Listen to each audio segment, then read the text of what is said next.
Whiskey 9 Yankee, 7 November Golf, over. Whiskey 9 go. Whiskey 9, 7 November, interrogative Alpha Bravo. Negative Alpha Bravo. And this is 7 November Golf, Roger. Request you check your Romeo side. I'll go ahead and check my Tango side. 7 November Golf out.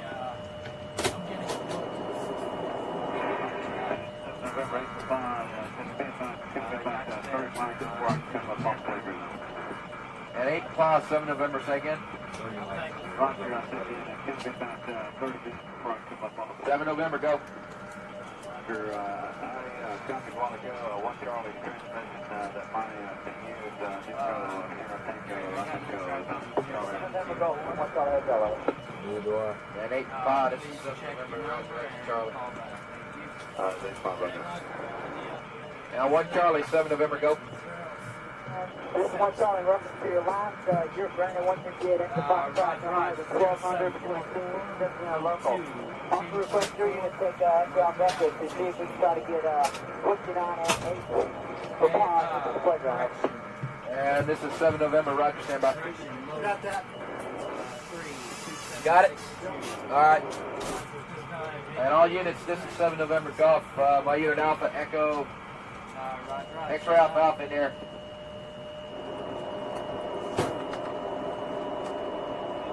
One Charlie, Alpha Bravo. Yeah, I never took a dip. I forgot to take a dip. Whiskey 9, 7 November, interrogative Alpha Bravo.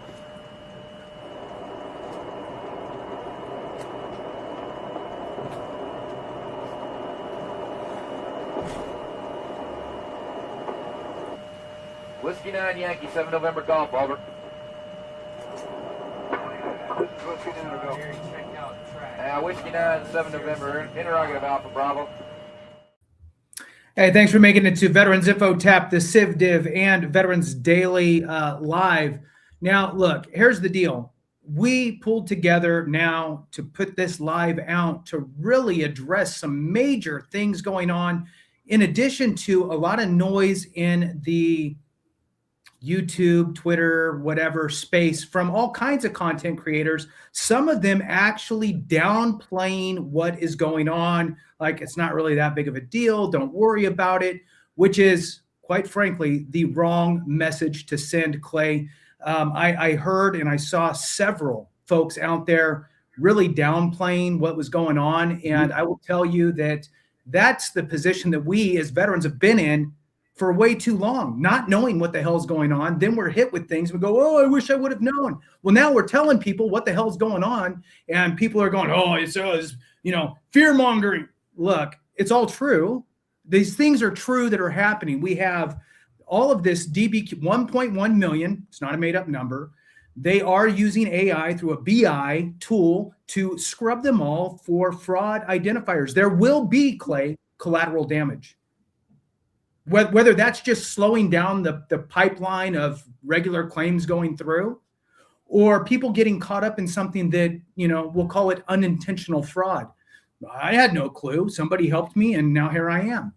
There's going to be a lot of things coming undone here. Another big piece, California throwing out that piece of legislation, essentially targeting claim shark companies in the state. Got signed into law by the governor there in California. Why does that matter if you're not in California? Well, guess what? Other states look at other states to see what they're able to do. Personally, it's a slippery slope, right? Not all for-profit or not all claims companies are cut from the same cloth. Some screw you over, charge you tons of money, and do things illegally where others don't. And we're going to shine a little bit of a light on what makes these claim companies different, including ours, right? Evidence-based VA claims, why we created it is really because we, I think, not more than subconsciously, we didn't really talk about it that, we did a little bit about how they screw people over, blah, blah, blah. They shouldn't be getting into your stuff. They shouldn't be filing claims for you. They shouldn't be filling out forms. They shouldn't be doing all these things. We've talked about it. You've talked about it a lot. And I think that, I know, it's not I think. I know that we created our company as an option if you can't find a free accredited representative. And we are as close to that model minus any illegal aspects. And we sat down and intentionally made sure that we positioned ourselves that way. And Clay, with that, I'm going to kick it to you. I know I said a lot, from the California stuff to the DBQ stuff to other content creators to our business. So yeah, you have a lot of different ways you can go. So go whichever way you want from here, and then I'll just chime in. Yeah, man, I'm going to try not to rant right now or sound like I'm crying like a little baby. But, you know, we've been doing YouTube for a minute. We have gotten, I think, collectively, probably over like 50 million comments. And that's not a joke number. It's probably more. I get about 10,000 comments every 28 days, which is just insane to think about. And comments have never really rubbed me the wrong way until recently. And now there are other creators making videos calling me out specifically. And I love how you put it, how it's like, hey, I watch a congressional hearing. The VA testifies about something. And I say, hey, here's what the VA testified about. They're going to go after fraudulent DBQs. It's probably going to be a low number. If you didn't commit fraud, you have nothing to worry about. And all of a sudden, I'm the fear monger, and I'm just like, I mean, am I making this up? Am I making up the VA's testimony to Congress? You know, and it kind of bothers me a little bit, but whatever. And I'll tell you this, for any creator out there who's yapping, and if you think I'm talking about you, I am. Come on live. You know, I'll do a live Q&A with anyone, especially if you're a creator. Won't bother me at all. Anyways, it's funny how the same thumbnails and titles and videos that we do, because we put it out first, by the way, we see the same videos done by everyone else a day or two later, and it's like, right, that's fine meme where it's like they're pointing at each other. Right. Anyways, Yeah. I'm trying not to rant, but I've been doing this for over 3 years now, and it has gotten under my skin. So congrats to everyone. Anyways, VA claim companies. All right. Let me start with, I think we should start with who, and see, here's this person here. Let me just pull this up. Prime example, right? With this stupid Mario profile picture. Anyways, let me put it this way. How did we decide to create evidence-based VA claims? And I'm just going to rip the Band-Aid off, Jason. I hope you're on board with what I'm about to say. We are partners, so we'll figure out. Jason and I have our own YouTube channels. You know, way back when we were just small creators, just like everyone else. And we decided, I got to hide the comments. I can't think straight. We decided that, hey, you know what? There's a claim company called VetCom. Let's partner with them because they kind of fit this mold where they charge up front. They don't charge on a future basis. They don't use a Nexus letter company. And for the most part, they're solid. And then we did partner with them. And for the most part, all of that was true. But then they started kind of wanting more and wanting more and wanting more. And that turned into logging on to, using credentials. They've since partnered with a Nexus letter DBQ company. And that's recent. But then through that, Jason and I were like, you know what? There's no one that really mirrors up with our values on what we want in a company. Why don't we just make our own? And it sucked because there was a lot of work. I'm not going to lie to you. That 3 months, I was sweating. You can ask Jason. I took a long break from Veterans Daily. Like, I was sweating hard getting this company running and finding people who are trustworthy, training them. We were very, very blessed with a retired VA Raider to come on the team, and it was just awesome. Anyways, we broke from VetCom, and then it's like, okay, what ethical guardrails are we going to put up? And that's really what I wanted to start with here. Mm-hmm. So first, we will not touch a VA form. 526EZ, 0995, 0996, log on to va.gov, not happening. And we lose business because of that. Veterans will say, hey, why don't you submit my claim for me? I'm like, no, you're an idiot. Don't even suggest that. In fact, since you suggested it, we're not going to recommend you. Go party with someone else. So that's one of our guardrails there. Another one is we do not send people to get Nexus letters or DBQs. Now, this is key here, and I want people to understand it.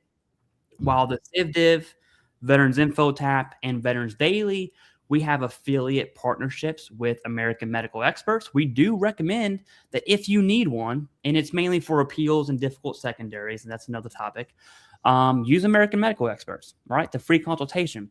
If you go through evidence-based VA claims, I'm going to share my screen right here.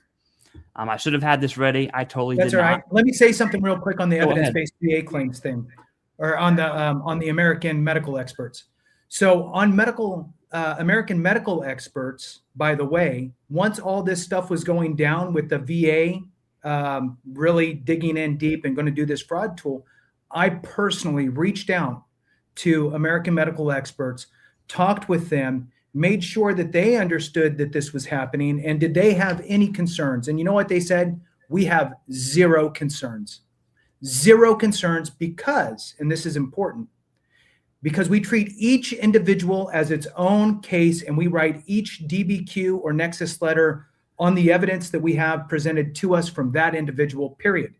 They're unique, unlike these other places that have people on the payroll to copy and paste. All right, so back to you.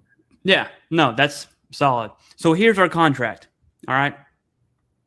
I understand there's VSOs. I understand there's claim agents. We're not accredited. We don't fill out forms. I'm going to read this out.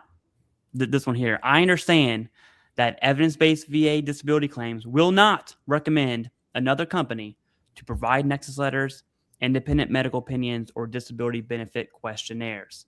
The reason that is in there, okay, which, by the way, we lose a lot of business. And when I say business, I'm talking hundreds of thousands of dollars, and that's not a fake number, okay? We lose a ton of business over that one sticking point. And the reason it's there is because it's my personal belief, if you take a claim company and you take a Nexus letter company and you put those in the same bed, you're asking to get punched in the face, right? Because the incentive for everyone involved, it's, when money's involved, compounds. Things get overlooked, right? That's my opinion. And so we have these very, very strict guardrails of we don't log in va.gov, we don't do VA forms, we don't do Nexus letters or DBQs. We have 100% money back guarantee, right? In fact, when we give someone their money back, we lose about $100 because of transaction fees, right? So, so this is how we set our company up, and we lose a ton of business on it. And that is a loss that I am willing to accept, that Jason is willing to accept, because when they go after claim companies, it's like, bring it. Right. Bring it right on. Okay. Because we're completely in the clear, because we don't help veterans submit claims. What we do is we help you understand how to submit your own claim and what evidence you need. Okay. That's my rant. I'm going to stop it there and, probably just mute myself and breathe a little bit. I love it. So everything you said, spot on. I think that one of the big takeaways from all of that is the fact that we are not, quote unquote, a claim company.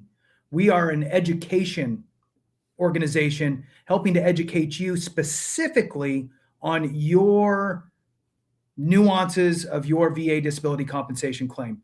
Now, we have me. I'm a former accredited veteran service officer, ran a team of accredited reps, highly involved with the VA, obviously, and the state level Department of Veterans Affairs, and did all that. We have a retired rater on the team. We have a solid team that is there. Like, this is how I think about it. Veteran A is out there wandering around trying to figure out how they should file their claim? What should they file for? How they need somebody to talk to. They can't find a free accredited resource that is capable, competent, and knowledgeable. One of my subscribers threw out there, add knowledgeable in there. They just can't find it. A lot of you can, and that's good. And we encourage you. That's the funny thing, Clay. One, we encourage people to go find the free resource if they can find it. Two, we say, look, we're only going to do this stuff. We're going to educate you on what it looks like to file an appropriate claim, what your situation looks like, and help you with your own discovery, being that person or that entity to talk with specific about your situation. And if you don't like the way that we have it set up, that's okay. We'll let you, we're not in this for the quote unquote money, right? We're not trying to see how, get rich. This is not that. This is absolutely the opposite. In fact, it is definitely a labor of love, especially for Clay. We really, really did not want people to go to these pay 5-6 times the amount. And quite frankly, Clay, I think initially my feeling on that was I just don't want people getting ripped off dollar-wise. Mm-hmm. I really wasn't hyper-focused on the fraud aspect of it or the potential of fraud or the fact that they would log into their stuff. I'm like, you know what? They're wrong. That company might get screwed over down the road. And I really didn't think of it that much then. A little bit. It was kind of secondary thought. First was I don't want somebody paying 5-6 times the amount of their pay. That's like $10,000. Like that's not chump change, It's huge. And look, if people look, I get it. It's not fun to say, hey, look, I went to a claims company that charged me $17,000, right? But I see those comments, and it's not fun to admit that you did that. And on the same token, you had no resources, right? Where we're at today, and I'm blaming the claim shark companies, right? This is not what we are. Okay, we are not a claim shark company. We don't do anything like that. So I'm blaming the claim shark companies, but why? Why? Because the government, quite frankly, failed veterans. That's the root cause of this for those that really want to figure it out. And if you want to write a shitty letter, excuse my language, to your congressional member, don't use bad words, yeah. Right? If you want to reach out to your congressional member and let them know how you feel, right?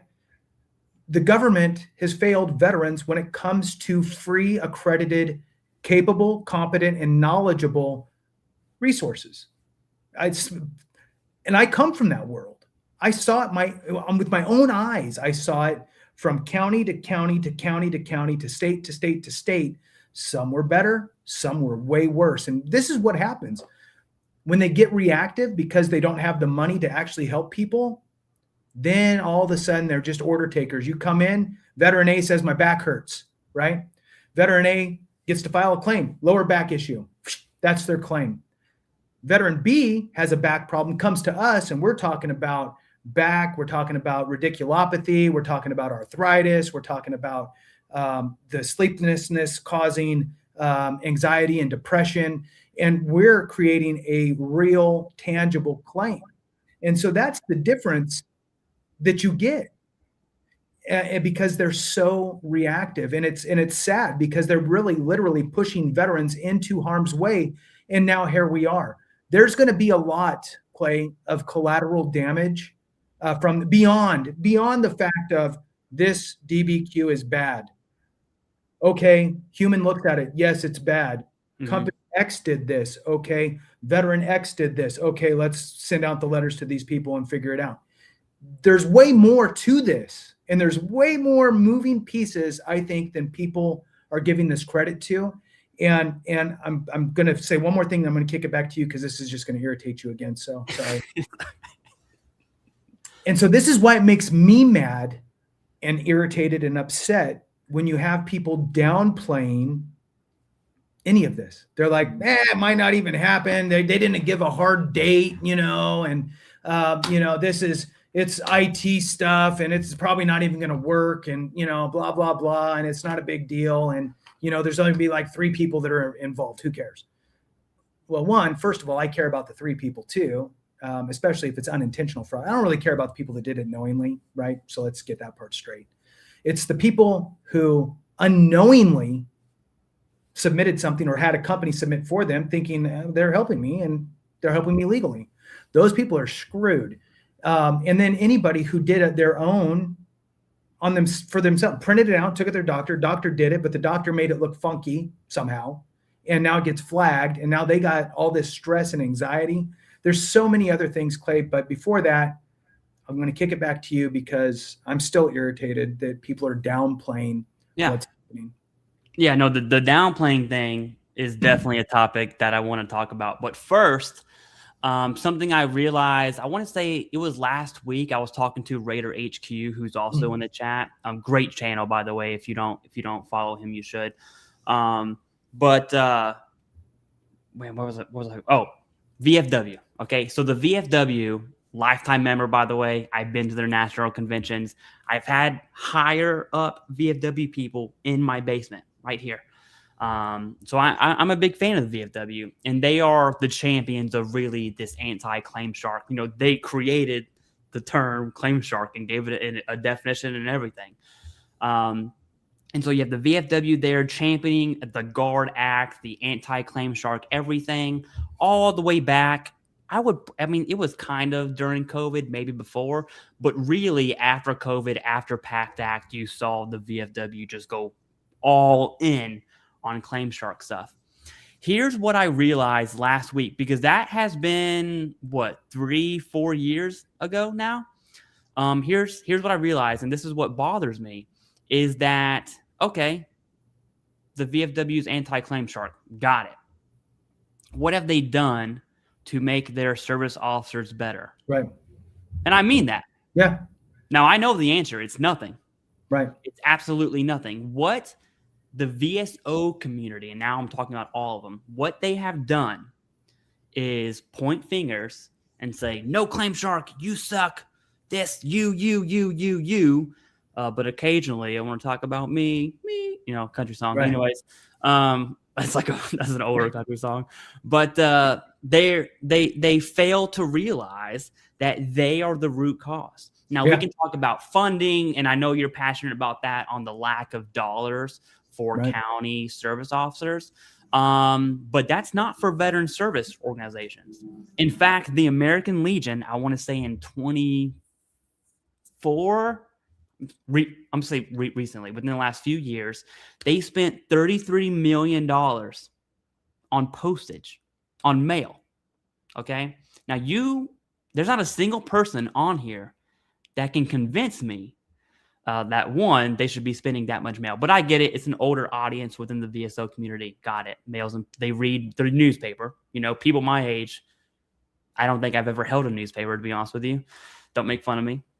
But $33 million. And then you're like, wow, I wonder how much money they spent to training, not just new service officers, but training the current ones that they have, because the current ones they have are absolute dog water.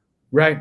I would trust some random person on Facebook and TikTok than I would an American Legion service officer. And I mean that. I'm not saying that lightly. I mean it. And so that is a huge, I think VSOs have really, as a whole, really dropped the ball on putting the veteran first. They're really good at doing, community organizations and social, stuff. Great. Do it. Don't forget about your VBA arm, your VBMS access. And whenever veterans don't use you and you want to yap about it. Right. Look in the mirror. Yap, but not make any, nothing changes if nothing changes. And so it's a very complicated, multi-layered thing. I agree. I don't think it's the VA's fault. I think it's the government's fault. Yes. With funding VSOs From the government perspective, for your accredited representatives that actually work for the government, like your state government employees that are accredited, your county government folks, then you have all of your chartered VSOs, your organizations, your DAV, American Legion, and all that stuff. And I agree with you 1,000%. Like everything, there's going to be, I'd almost say it's the 80-20 rule again. I mean, it's a real thing. 20% are probably solid. The other 80%, not so much. I will say this, that what you will see in the veteran service organization world is a lot of volunteerism. And almost to the point, Clay, of back in the day of voluntold-isms, right? Yeah. Hey, our post needs somebody to be the designated claims expert. Who wants to do it? Crickets. Yeah, We need Jim's already running bingo on Thursday nights. Right. He can't do it. We need someone else. Well, his auxiliary wife, Yeah. his auxiliary member wife, used to be an accountant. She understands numbers and stuff, so she'd probably be the best person to do that. So let's just tag she's it. And the heart may be in the right place. And it might be great for somebody with a simple claim. You can do a couple searches, you can figure it out. That's awesome. However, the other 95% of veterans with their claims, or heaven forbid, it's a surviving spouse trying to come in and run a DIC claim, they're going to be hit with denials. And the problem is also that these volunteerism ones, typically at the local charter, whatever you want to call it, your local branch or whatever you want to call it, is not accredited. It's just tag, you're the person to talk to, and then they'll find you another person to talk to, hopefully. Then it's like you go one more layer out, and you might have some folks that are state kind of representatives. They kind of represent the state for the organization, and most of them might be accredited. I knew a guy who was accredited by, I can't remember now, I think it might have been DAV. And he worked full-time for DAV as a claims rep, full-time, seeing vets. I mean, in a weird way, he was my competition, not me specifically, but like, against my reps, right? Mm-hmm. Are they going to him or are they coming to us? And which was great because people were getting seen by somebody, and that was good. But here's the funny thing. Although he was accredited, he did not have VBMS access. So DAV never sent him to the VA to go through the process of getting his PIV card, which is like a CAC card with a little, computer chip in it so you can remote desktop into the VA system. And that was at the detriment of the people he served. So anytime he had to look into something, he had to call like his boss's boss who had access and then go through that whole situation. So all that to say is that I agree with you that there is definitely some issues on the free services aspect of it all. So let's talk for a second, Clay, about some collateral damage from this 1.1 million. And oh, by the way, just so folks can understand, last year alone, the top three, we'll call it claim shark companies, right? The ones that charge 5-6 times, blah, blah, blah. Of the top three, there were about 100,000 veterans that were served by these top three claim shark companies. So if that's 100,000 this year and you're going back to 2010, well, that's a lot of DBQs. I'm just saying. So don't think that this is a fake number. I mean, this is probably right in line, to be honest with you. Now, here's what I worry about. So not only do we have to think about the going backwards piece, right? So the going backwards piece, here's all these DBQs. They're all in a repository. We're scanning all those. We're going to figure it out. Well, now for anybody new that's filing a claim today, this is happening. Because they're not just going to be like, we're just doing these ones and then we're not ever going to do this again. Mm-hmm. No, this is the new status. This is the new benchmark. They're going to be scrubbed by this tool, which is fine. Again, if you're not committing fraud, you're golden, but still you don't want to give any indicators either. So this is my first collateral damage question for you, Clay, or I want to get your comments on it. So the way that this is supposed to work is they're supposed to scrub these things, and there's probably going to be designated people that have to review the results, right? It's more than one person, but it's less than, thousands of people. So Tag, you're going to be the DBQ reviewer on anything that's flagged by this BI system. Okay, cool. That sucks. Thanks. Right. So that's think you're the employee for a second. All of a sudden, wow, this sucks. Now I got to be that guy or gal. Now it does its thing and you get dumped. I don't know how many. I don't know what the threshold is. You get dumped 1,000 DBQs that you have to now decide whether or not the AI system was right, the BI system. And this goes back to something that you talk about before, Clay. Sometimes the easy button is just put them in for another CMP, put them in for a CMP, put them in for a CMP. So yes, it's fraud. Yes, I agree with the AI system. There's no recourse to that, right? Hey, I'm not some fraud expert, right? From me, layman terms, I'm going to say, yes, I agree with AI. Easy button, no recourse, no, why'd you make that decision? But if you said, no, I don't see fraud here, I think the AI system's wrong, well, now you have the position to be in, well, why did you say that it wasn't fraud? Because that's questionable now. So I'm wondering what sort of safety nets are going to be there for this idea, because we already know, Clay, the KPIs that are set out to employees at VA aren't really conducive to the behavior you want. So now what we have is we're going to have potentially this, I'm making this up. Hey, you have to knock out whatever, 30 DBQs a day. Okay. Yes, fraud. Yes, fraud. Yes, fraud. Yes, fraud. Cool. Right. So that's one of the collateral damage things that I think that we could potentially see a claim that gets flagged, a DBQ that gets flagged, that's not necessarily fraud, that isn't fraud, that then goes in front of a live person and the live person just says yes, because that's the easy button. What are your thoughts on that? Yeah, so I have a lot of thoughts. So first, the Power BI, I'm just going to call it BI from here on out. The BI tool is going to be used to look in the past, right? It's going to look at large amounts of data and do its thing fairly easily. Like someone in their basement could create a Power BI tool roughly, it's not that hard. Now, since we're talking about the federal government, they're going to put a few million into it and make it really hard. Anyways, that's a different thing. So after that happens, once they figure out more common indicators, so we have the VA OIG report from 24. If you know what I'm talking about, there's many indicators. 6 is what we normally talk about. It's going to be scrubbing that. I think that will be a huge sample size to be like, you know what? Let's give some guidance to the VA, to the VBA now. So the VA OIG will start making recommendations and guidance, and then the VBA is going to interpret those recommendations and guidance. And what that's so a claims processor or VA rater isn't going to deem it fraud, right?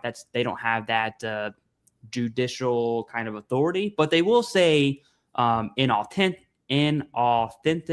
They'll say insufficient. It's probably going to be more common of insufficiency. Good word. And so, right, because we're talking like fraud. There's a legal meaning with that, and so it's hey, deemed insufficient. Why is it deemed insufficient? For various reasons, but I think that will be interpreted from this new VA OIG guidance that I'm assuming is going to come from the BI tool, right? Or that whole DBQ fraud issue. And so what do I think is going to happen in reality? I think a veteran's power tool of submitting a DBQ with their claim, I'm not going to say it's out the window, but man, you better have a dang good reason for submitting a DBQ, right? From a private provider that's not your primary or referred care. So I'm talking about a company who is legit, like a standalone company like American Medical Experts, who I would recommend, who we would recommend, or a company who is in bed with a claim company, right? A Nexus letter DBQ company. I think both of those are going to take a hit regardless of the validity of their business practices whatsoever. And so in the same vein of people are going to stop claiming sleep apnea secondary because it's going to push out a 0 or 10%. We're going to see claims go down. Right. I think we're going to see DBQs go down. That's my personal, here's what I think is going to happen. I think it's an educated guess.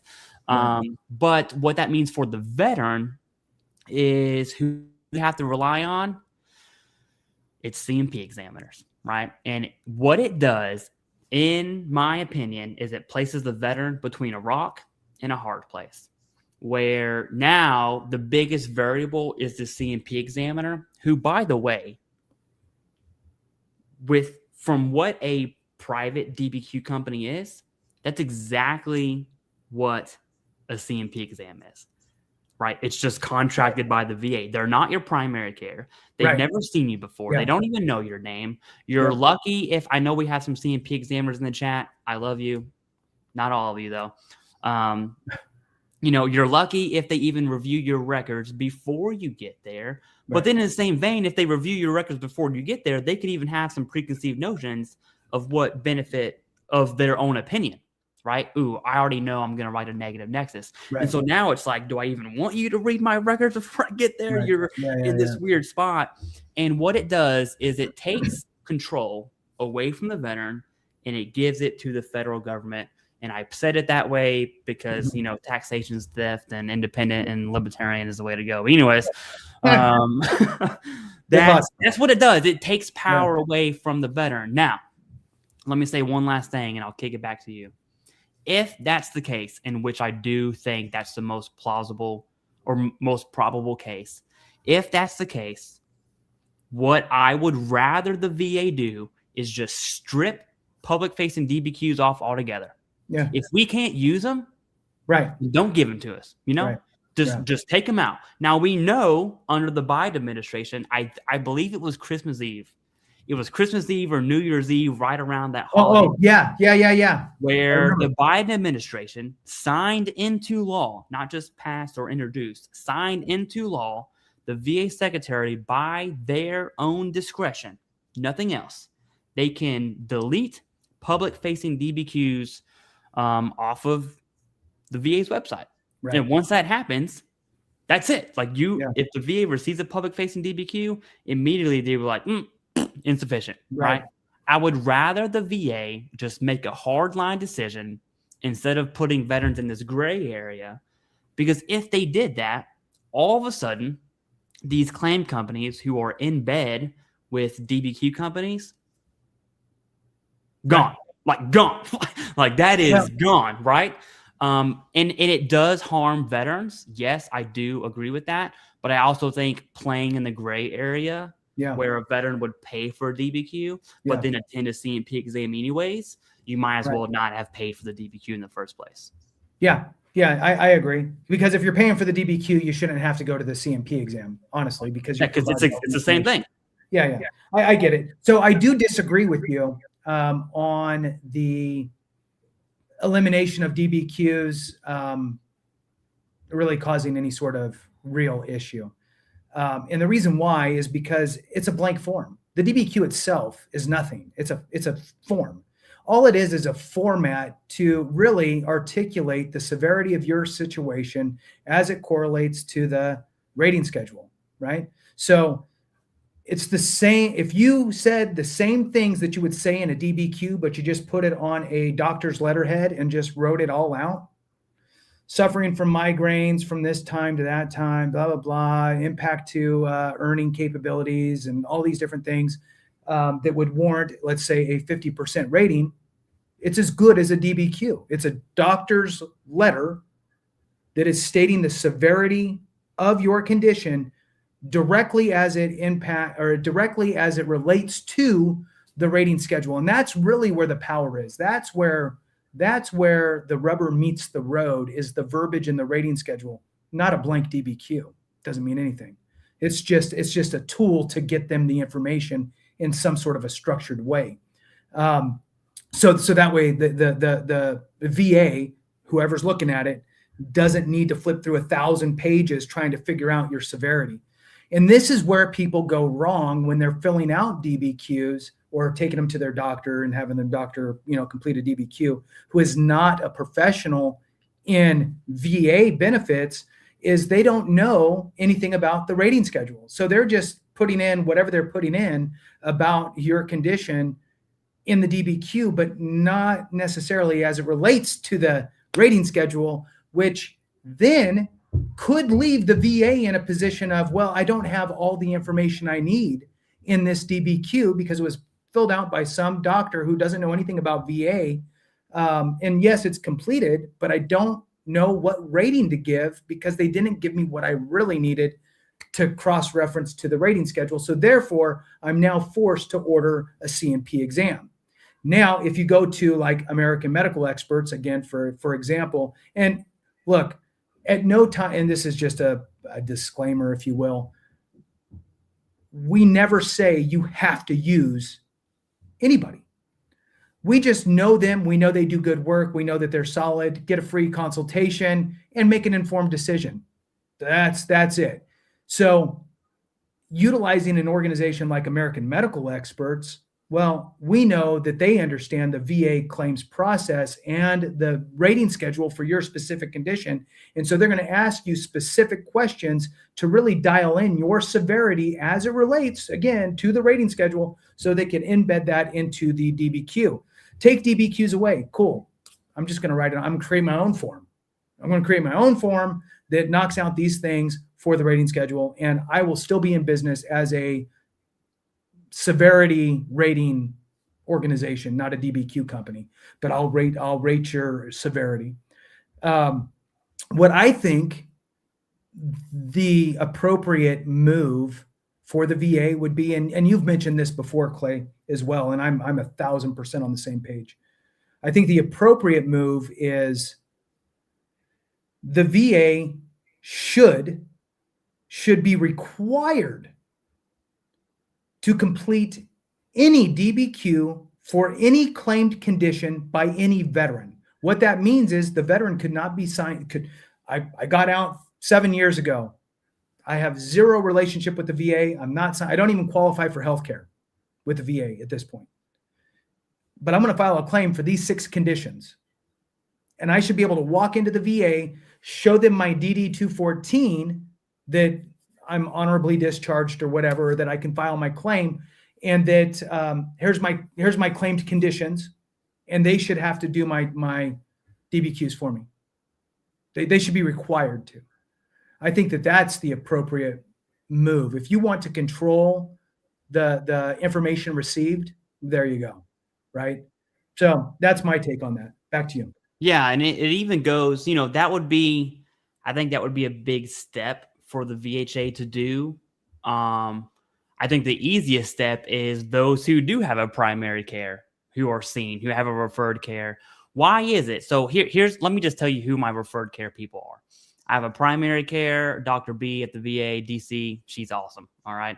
I have a neurologist who is probably my favorite VHA person I've ever talked to.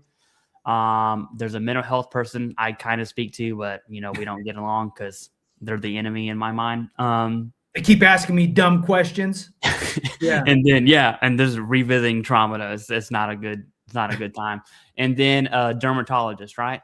So if I claimed a skin condition, I should be able to go to my derm, who I see, I get prescription medication from, and say, hey, I need you to complete this DBQ, which, oh, by the way, is a VA. It says VA form, number, whatever, DBQ.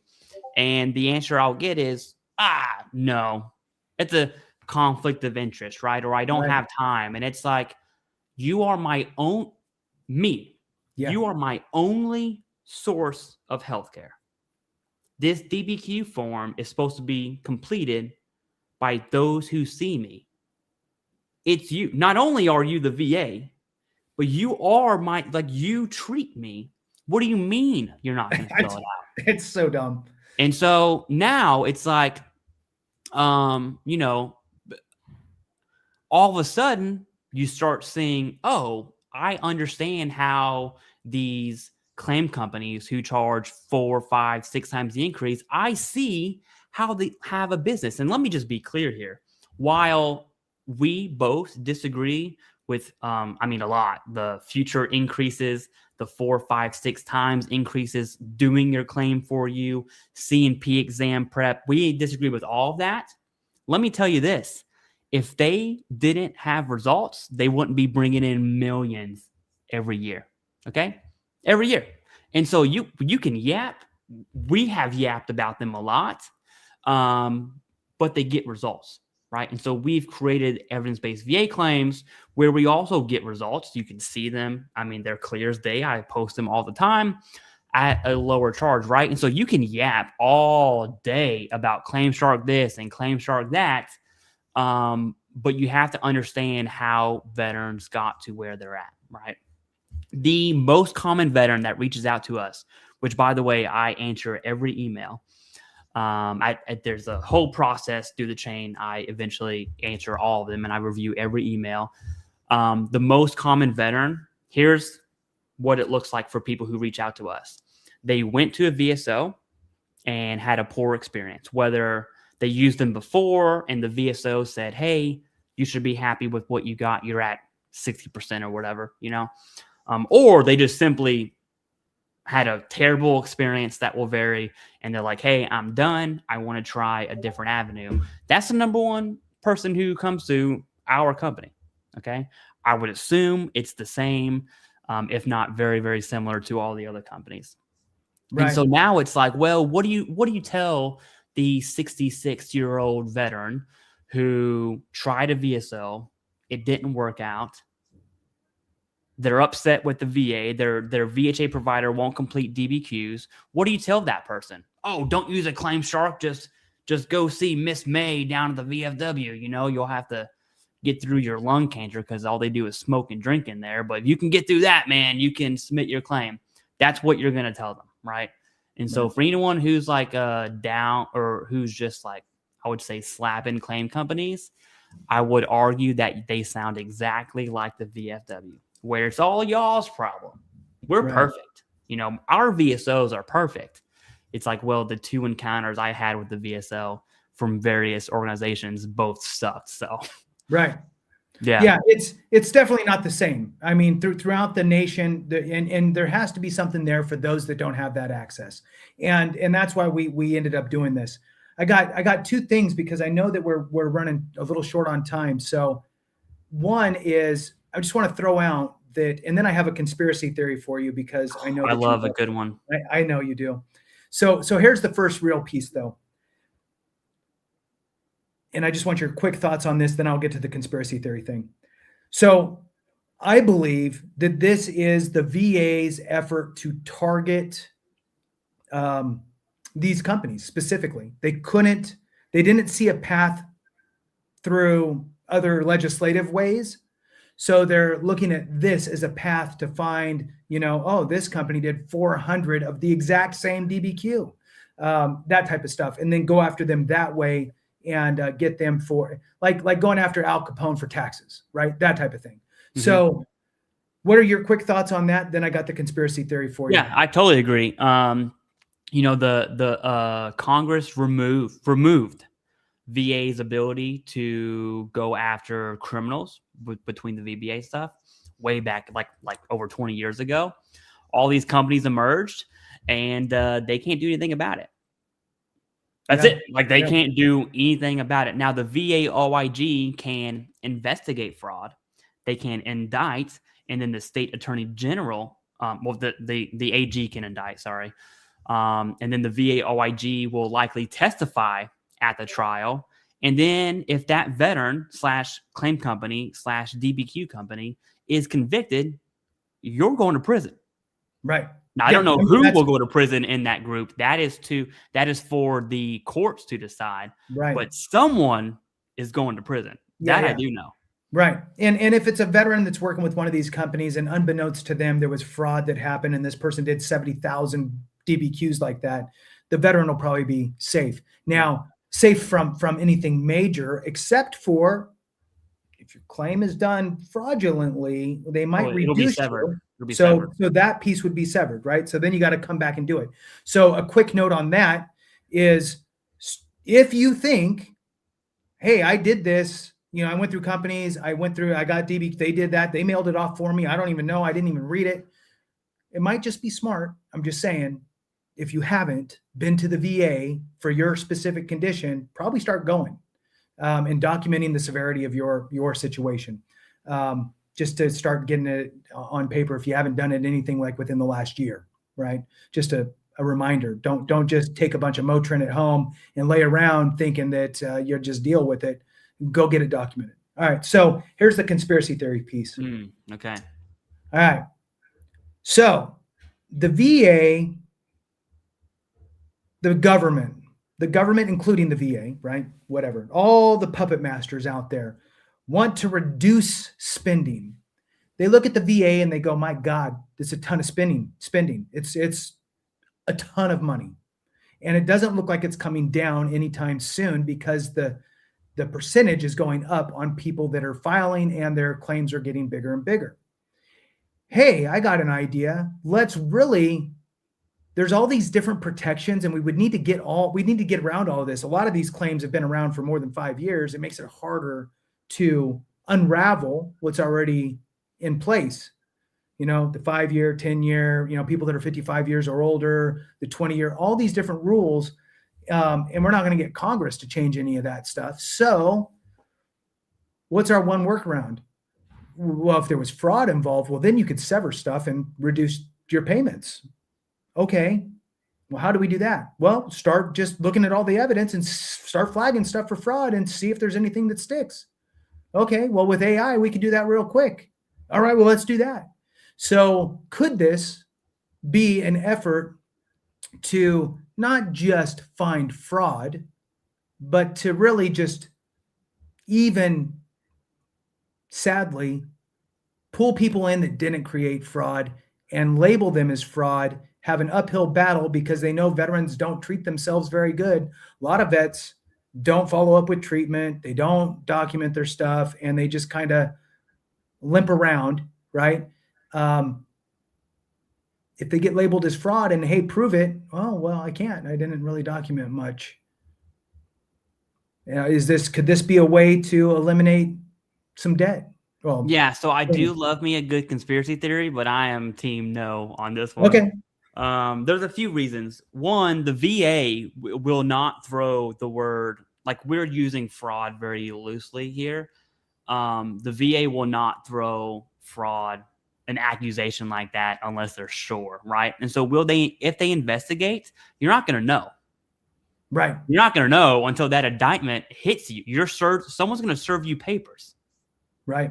Literal papers and say, hey, what's your name? And once you confirm your name, you're served. You've been served, right? But when they investigate you, you're not going to know. And I think that investigation is going to be thorough. The federal government will not accuse someone of fraud unless they think they can win the case. You can just look at win rates between federal governments. You're basically, if you get indicted by the feds, you're done. You're almost done. Like it's like 98% win rate or something like that. Right. To include plea deal stuff. And it's not good at all. So if you're investigated, you're not going to know. And I will say this, if you didn't commit fraud, I want to say this clearly. If you did not commit fraud, you ain't got nothing to worry about. That's it. So even if you use a claim company, if you use their DBQ company and they did a mental health evaluation, you got 70%, but you have, I'm going to say SI so we don't get flagged by YouTube here. You can't maintain effective relationships. Your evidence is backed up. We are not talking about you. That's not who we're talking about. We're talking about people who are like, man, is that me? That's probably, if you think we're talking about you, then we probably are, right?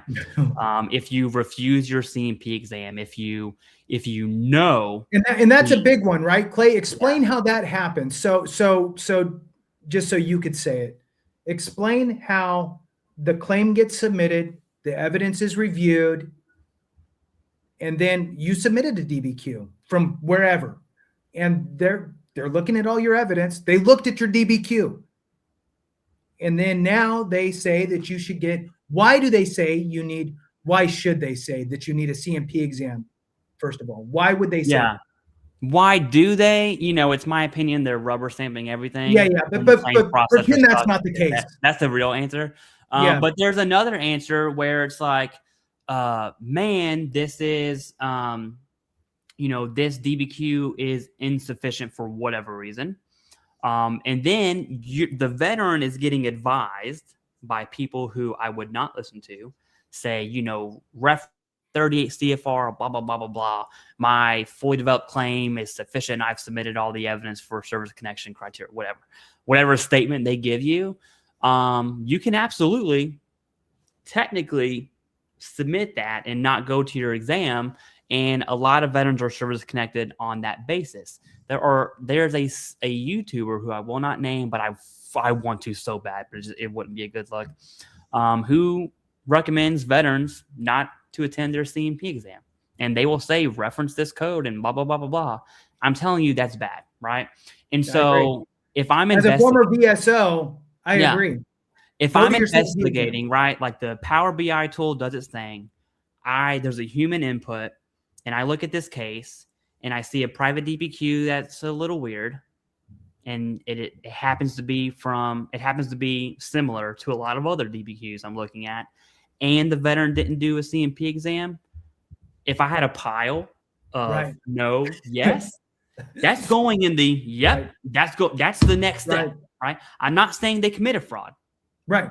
But what I'm saying is, once you start tacking on these indications, if it walks like a duck, if it talks like a duck, hot dog, that's a duck. You know what I'm saying? Right. And so, if that is you, I think your advice is solid. If you are worried for whatever reason, go seek healthcare. Right. Yes. So even if you fall into, I didn't attend my CMP exam, you better have some dang evidence behind you. Right. And there's a billion situations that this stems from. Anyways, I don't think the VA, to answer your big question, is the VA using this for budgetary reasons? I don't think that's the case whatsoever. I do think the reduction or the compensation impact of ratings, like sleep apnea to zero, the compensation law, that I do think is a conspiracy theory for budgetary concerns. But I don't think this is. I could be wrong. So how about this? 1.1 million claims, right? Because if you look at each condition as its own claim, I'm claiming these three conditions, right? So 1.1 million DBQs being scrubbed. The numbers we don't know. Like, how many of those are going to result in, hey, Mr. or Mrs. Veteran, we need you to go do another CMP exam? Oh, yeah. So the OIG report gives us numbers of projections back in 2024. Oh, right. And these are just projections, right? But it was. Did you just throw a pen or something? No, it was my. Okay. Got it. Thing. It was about, I'm kind of going off memory here, but if I had to add it all together, of the 1.1 million, we're probably talking about 50,000 hit on the Power BI tool, and a very small percentage of that. It's going to be less than 1% of 1.1 million for sure. Yeah. And so, overall, I don't think it will have, oh my God. So it's not going to drain the system. Yeah, not at all. But I do think they're going to go after, what do you call it? Like when the police officer, you see a drug dealer, you really want the seller, the person who sells to the dealer, right? Whatever that is called, right? You want someone. Not my world. the veterans down here, they if I'm investigating, I want to go for that big juice. Yeah. The person that did 500 DBQs. Yeah. Not the individual that had one. Yes, it is 4:30 Eastern. All right. Sweet. Do you have any last parting words? I got some last parting words, and then I'll push it to you, actually. Okay, go. Hey, for all you yappers out there talking about how we suck, I would look at yourself and ask, what have you done for the veteran community, right? Instead of yapping, why don't you go do something? Make a YouTube channel and share your knowledge with everyone else, because you're so knowledgeable, right? And for all you yappers who do have channels, who have called me out, come on the channel. We'll do a live Q&A. We will answer veterans' questions. And I can tell you this, when you answer something wrong, I will call you out. Anyways, that's all I got. I know it's a little abrasive, but Jason, I'll leave it to you. That's all right. Yeah, I agree. And here's the thing is we either inform each other of what is happening and what's going on out there, or we don't. And if we don't, we're leaving people in the dark. And quite frankly, I don't care if it's 100 people that are impacted by this that shouldn't be impacted by this. I want them to be aware of what's happening, right? It's important. Not only that, it's also important as a deterrent against people that might be thinking of frauding the VA. Don't do it, right? So it's also a deterrent, which is also a good thing. The last thing I'm going to say, Clay, is sure, we've talked about individual aspects with regard to the changes in the rating schedule and having that rating schedule flow out with DBQ, or not DBQ, with the sleep apnea and tinnitus and all of that stuff. So that stuff is actually happening. It's coming into effect. The VA has testified that that should go into effect by the end of this year, this fiscal year, which is the end of September. So it is happening. They gave us a date, the end of the year, fiscal year, for respiratory, auditory, mental health, and neurological. So those are the 4 rating schedules that are going to be done. If you need help, reach out to us. We're happy to help you. Have a great one. And remember, if we don't take care of each other, something went wrong.